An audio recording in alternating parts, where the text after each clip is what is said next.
Perhaps no year was as jam-packed with historical events for Glenview as 1917.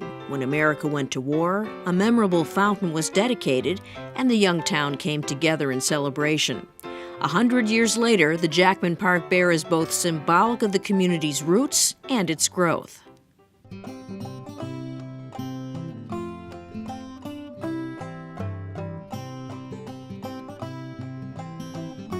The Great Chicago Fire occurred in 1871. When there was a movement to rebuild Chicago, they needed building materials, a lot of lumber that came down from Wisconsin. And so the Chicago, Milwaukee, St. Paul and Pacific Railroad put the first set of tracks from Wisconsin to Chicago. And fortunately, that first set of tracks was right through Glenview. Glenview owes its very existence, I think, to those tracks, and certainly it's the expansion of its economy and the possibility for transportation. And to say that the railroad made Glenview is probably not an overstatement. In 1899, leaders of the village of Glenview signed incorporation papers at the Glenview House, located at the crossroads of Lake Street, now Glenview Road, and the Chicago, Milwaukee, St. Paul, and Pacific tracks. At the time Glenview was incorporated, the town itself was very small. What was here? The building we now know as the Glenview House. It was called Dilg's Tavern. John Dilg owned it at the time. It had a third story, and that's where, in that third story space is where the incorporation signing took place. It's where the meetings took place. It was really the center of activity in Glenview. The Rugen stores were across the street. It was Glenview's first mini mall. 3 buildings, 1 building and 3 stores. Food, hardware, and dry goods. And Lang's Saloon was the previous name of what we know as Grandpa's today. So those buildings were here, but the rest of the street was residential. It was pretty quiet back in the day.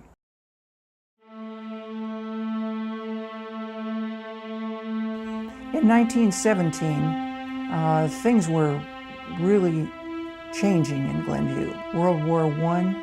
We just were a few months into World War I. The United States entered the war in April. So by September, we're 4 or 5 months into the war.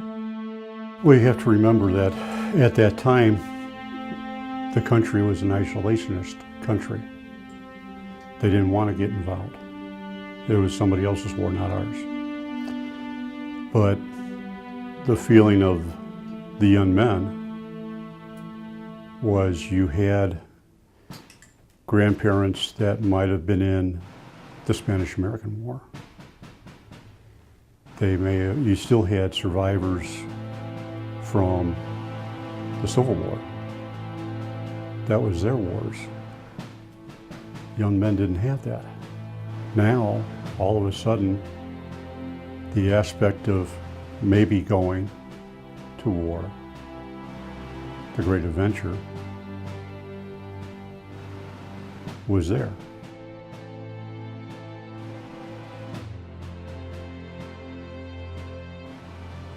Glenview had close to maybe 350 to 400 residents, maybe maybe a little bit more. But we're looking at in total 85, 89 members of the community, male members of the community going to war. Ben McQueen, Harold McQueen, Thomas Gertner, Ralph Senesvet, all ended up in Company M, 131st Regiment of the 33rd Division. If you were from around this area, most of them went to Camp Grant up in Rockford, and once they got done with the training at Camp Grant, in the case of Company M, they were transferred from there down to Camp Logan in Texas, and then from there they went overseas. This is Edison speaking. Our boys made good in France. The word American has a new meaning in Europe. When it came time for the dedication of the Bear Fountain, you had probably about 8 of them in uniform that could have been, home on leave. Felix Young went in. He was in the field hospital unit. Lawrence Burnham was another one that was in the field hospital unit. That he went in prior to September of 1917. So they were the first 8 to go. Joseph Sesterhan, who born in Wilmette, moved to Glenview. According to the articles and what have you, he joined when he was 17. He had to have his parents' permission. He joined in May of 17, went over in November, participated in the major battles. The Aragon Forest was particularly a hard one. He was wounded, and unfortunately he succumbed to his wounds and died. So he's the only fatality that Glenview had for the Great War.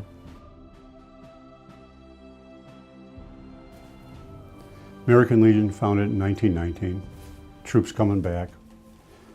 It wasn't until 1924 that the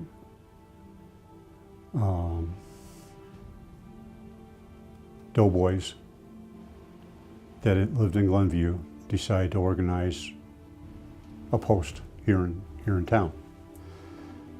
And because Sesterhan was the only one that died, that was a logical choice to name the post. We also do Veterans Day on November 11th, which Veterans Day comes from the end of World War I. So on the 11th hour, the 11th day of the 11th month, the war stopped. And so that's a carryover from World War I. So, and we have a memorial down at the Veterans Monument that we do in November. The names that appear on the memorial are all those Glenview residents that died during a conflict or during the time of a conflict. And the memorial was through the generosity of Glenview residents, through the post, to make the plaza down there at River Drive and Glenview Road the site of the Glenview Veterans Memorial.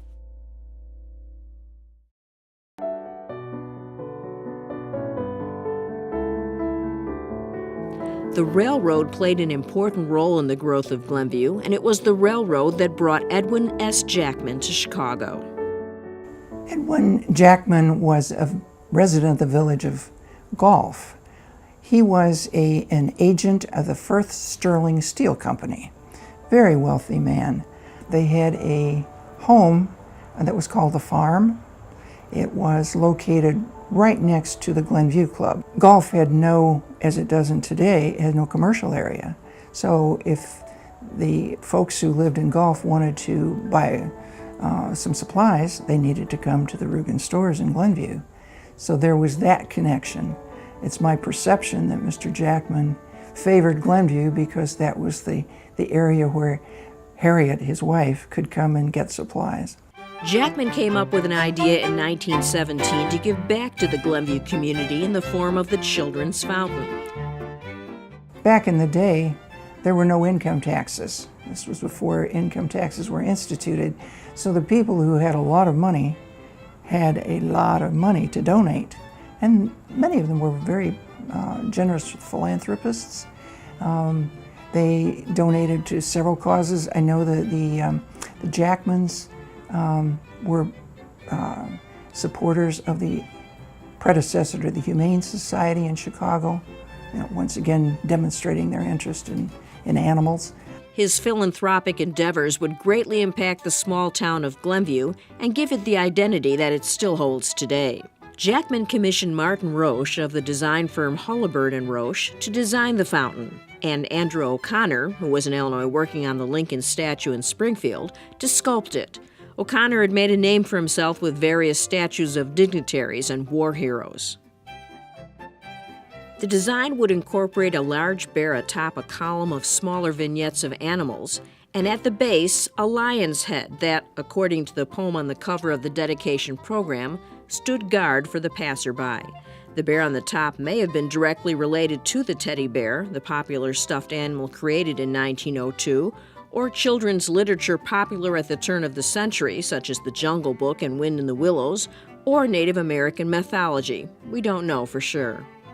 We have a letter in our files at the History Center.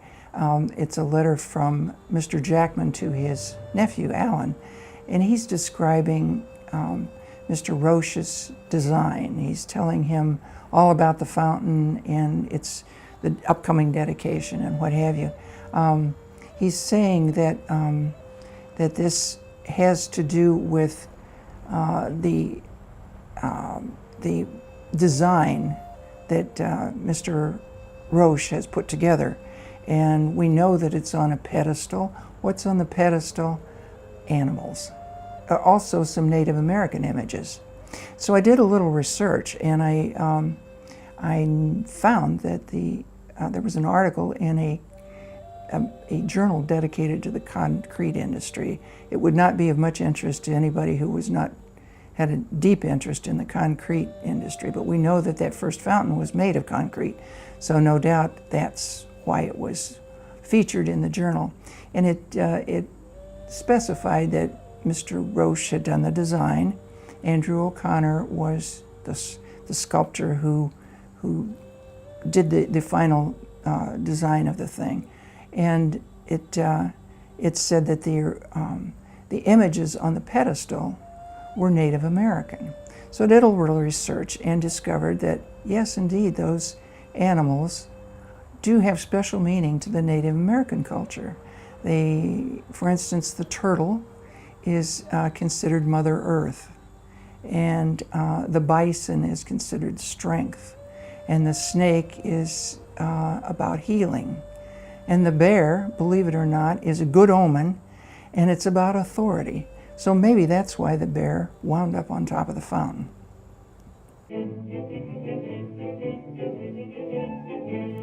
America was modernizing in leaps and bounds at the start of the 20th century. The industry and technology born out of the Civil War had pushed the country forward, but there was a price to pay for all this expansion. Natural resources were used or destroyed as though they were inexhaustible.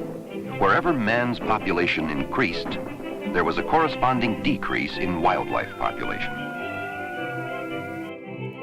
As the 1800s ended, it looked as though the bear might be just a memory of the frontier. By 1902, with the help of Theodore Roosevelt, who dedicated himself to protecting both wildlife and natural resources, the bear and other animals were brought back from the edge of extinction. The invention of the teddy bear, created after word got out of Roosevelt's refusal to kill a captive black bear, may have contributed to the new motto of Hug the Bear, a simple idea of embracing conservation and being good to the environment and to the community. And so what I'm saying is the teddy bear was born into the middle of this great spasm of extermination. And you can see it as a sign that maybe some people deep down were starting to feel conflicted about all that killing.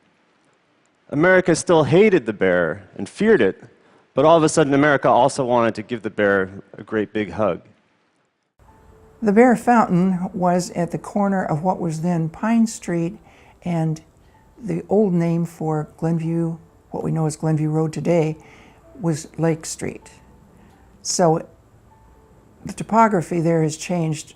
The streetscape has changed immeasurably. It would be hard to pinpoint exactly where that fountain was. Roughly, it was located at the corner of, as I said, Pine Street and Lake Street, and that would be roughly where the yoga studio is today, on the south side of Glenview Road. We know that Pine Street still exists north of Glenview Road. South of Glenview Road, it's disappeared. So we have to use our imagination and just pinpoint where it was back in the day. Just south of that location where the fountain was, probably half a block, was Glenview's water tower, its first water tower and pumping station. At the beginning, we had no need for a huge water tower, so this was pretty small, and it had a little building that was pumping station. The fire department had its engine there as well. Now, this was a horse-drawn engine back in the day, but this was kind of the center of everything water-related.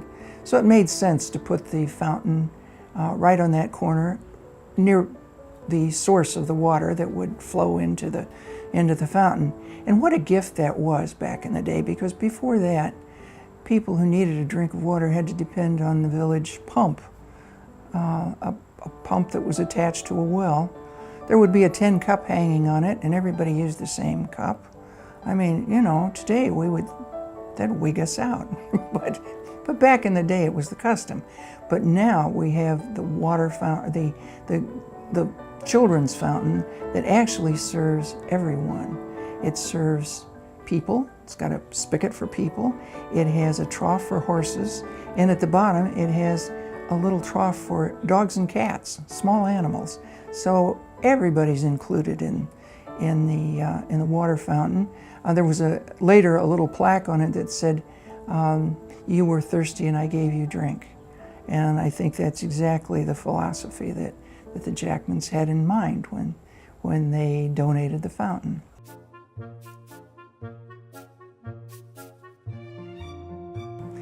The day of the dedication was a huge, huge event in Glenview. Probably the biggest thing the village had ever seen.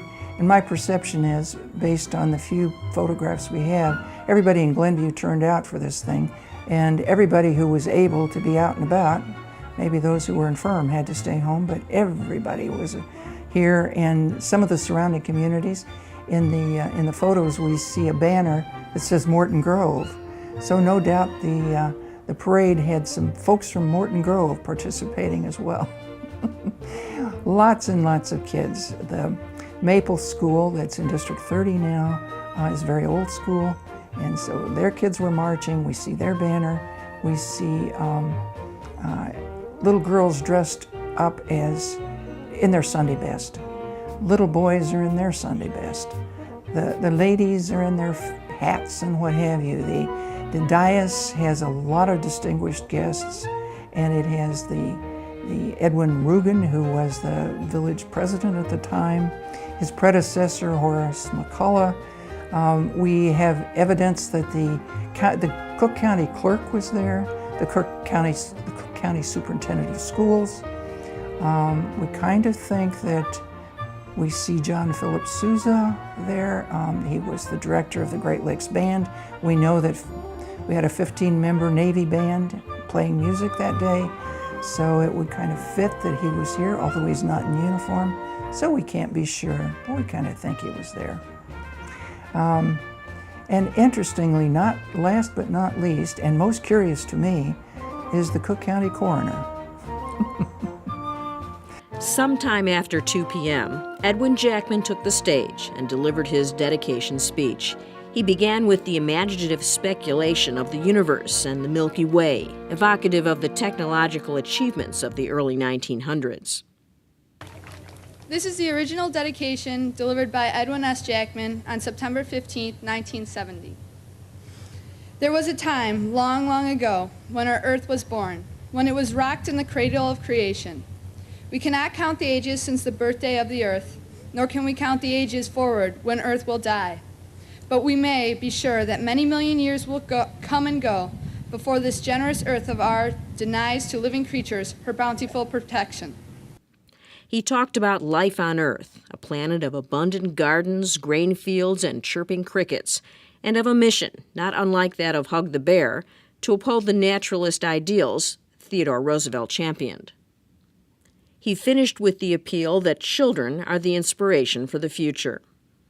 Happy children of Glenview, happy children of everywhere, have your pure fountains in your hearts. You have the song of hillside brooklets in your young voices. You are the little men and the little women who hold the bubbling cup of inspiration for the world. Thank you. There must have been a loud round of clapping and celebration at the conclusion, for this truly was a day of pride and hope for the little village of Glenview.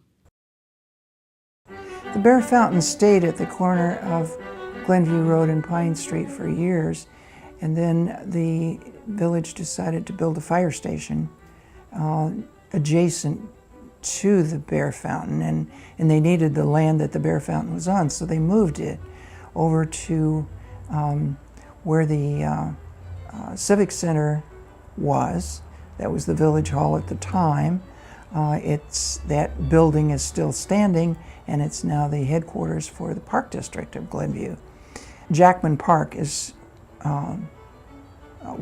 even then, it was called Jackman Park, the land around the Civic Center, and so it was appropriate to put the Jackman Fountain in Jackman Park. It sat in its location for many, many years, actually until 1999. And in 1967, there was a refurbishment. There was vandalism that firecrackers had damaged some of the parts of the fountain and so forth. So the Glenview Days Association provided $5,000 to repair and refurbish the fountain. So there was another rededication at that time.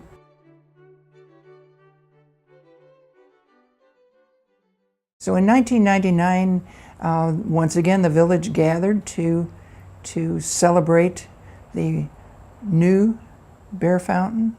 We had the schools participating, we had the village residents participating, village officials, so kind of a reproduction of the original, not to the letter, of course, but kind of the same tone of that original dedication. Well, the centennial was back in 1999, as we know, the centennial of Glenview. Jim Smerlas, my predecessor, former president of Glenview, was chairman of the centennial celebration. And Mike Downing was president of the Glenview Centennial Foundation, all of which contributed to the fabulous centennial celebration. The centerpiece, of course, was the rededication of the bear. Yes, 2 years ago, one of the first topics we discussed was what gift, what memento could we come up with to leave to the village, to our students, to our future generation, just as Mr. Jackman did in 1917 when he left us our beloved bear. Everybody, welcome to this wonderful event. As John indicated, the Park Foundation was established in March of 1996, and its purpose, its ongoing purpose, is to provide the community, all of you out there, with recreational opportunities and amenities that otherwise would not be available. The major project that the foundation wanted to do was to create Centennial Plaza, which is a park that was going to be dedicated to the children of Glenview. And what a better place to put our bear. And at the time, the bear needed a lot of refurbishment. Over the years, particularly with the way it was built back 100 years ago, the water systems going inside started to corrode from the inside and started to deteriorate the quality of the bear. So it was a great opportunity to create a new bear, almost exactly as the original one that was dedicated 100 years ago.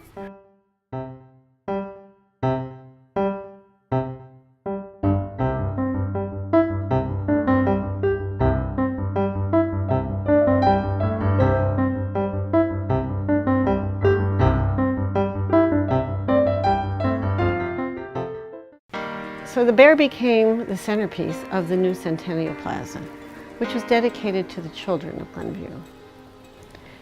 Glenview State Bank generously donated the statues of the children that sit in the plaza, and Northern Trust Bank underwrote the landscaping.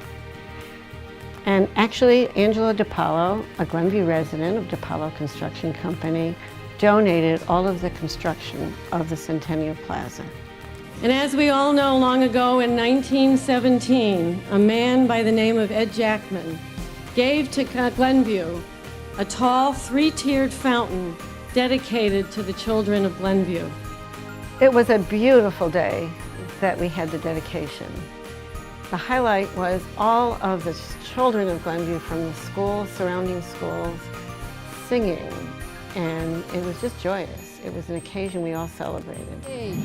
We're at the Centennial Plaza and the Children's Fountain. It's being dedicated today to celebrate our centennial year here in Glenview. The Jackman Bear Fountain that was first dedicated in 1917, and it's been restored and rededicated today.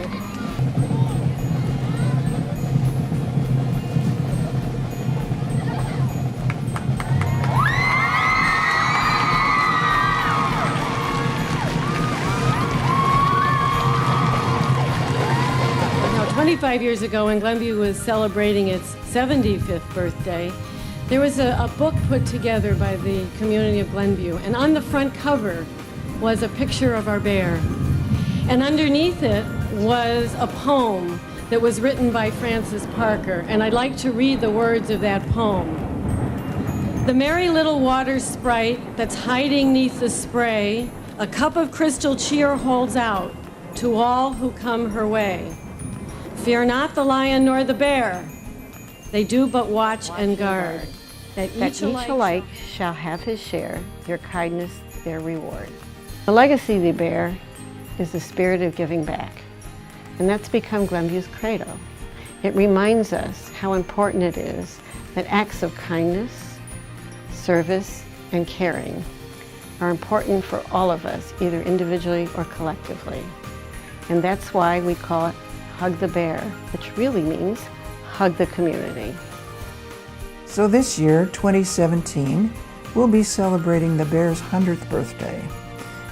We'll be doing that on the 17th of September, which is almost 100 years exactly to the day of the dedication. It was dedicated on September 15th, 1917. So that's pretty cool. We hope that the entire village will turn out again. We have planned to have the school kids participate. We'll have music, we'll have cake, we will have speeches once again. We'll recreate Edwin Jackman's colorful speech as he dedicated this fountain originally to the children of Glenview. And we just hope it's a beautiful day and everybody comes out and helps wish the Jackman Bear happy birthday.